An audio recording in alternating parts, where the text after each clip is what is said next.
kenapa, dan faedah penting belajar sirah Nabi Muhammad SAW. Assalamualaikum warahmatullahi wabarakatuh.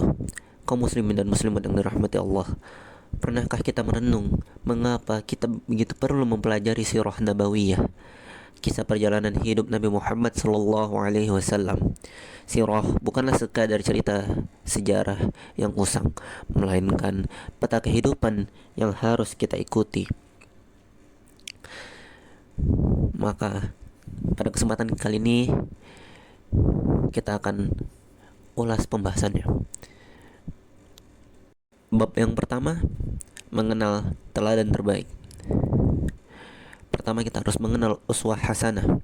Faedah yang pertama dan paling utama adalah mengenal Nabi Muhammad SAW sebagai suri teladan terbaik atau uswah hasanah bagi seluruh manusia.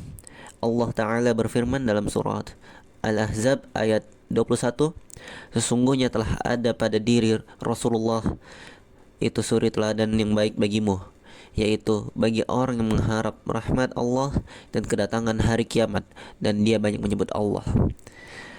Sirah menyingkap bagaimana beliau berakhlak, beribadah, bermuamalah, berdakwah, memimpin, hingga bersabar dalam menghadapi ujian. Tanpa sirah, kita hanya mengenal Islam secara teori. Dengan sirah, kita mengenal Islam dalam praktik nyata.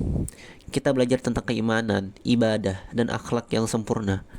Kita melihat ketegasan beliau dalam akidah, kekhusyukan beliau dalam salat, dan kelembutan beliau dalam berinteraksi dengan keluarga dan para sahabat.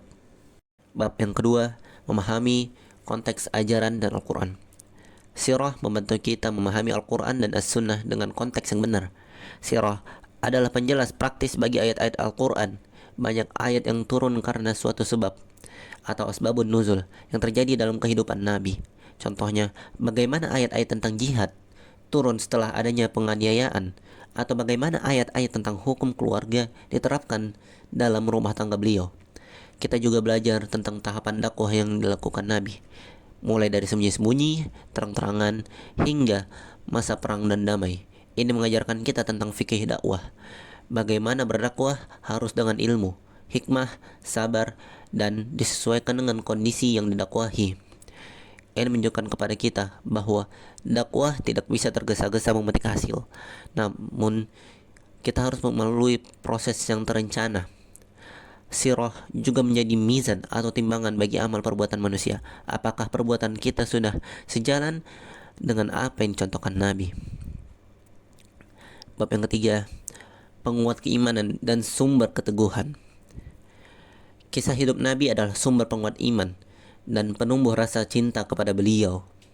Ketika kita membaca tentang bagaimana Nabi dihina, dilempari batu di Taif, diusir, atau ketika para sahabat disiksa hebat seperti Bilal dan keluarga Yasir, kita akan menyadari betapa mahalnya harga sebuah keimanan.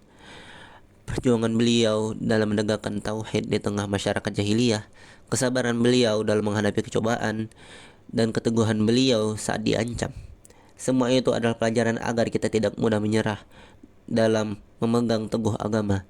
Ini akan menumbuhkan keyakinan bahwa pertolongan Allah itu pasti datang bagi hambanya yang bersabar dan berpegang teguh pada syariatnya. Kita belajar tentang pentingnya tawakal kepada Allah dan keikhlasan pada setiap amal.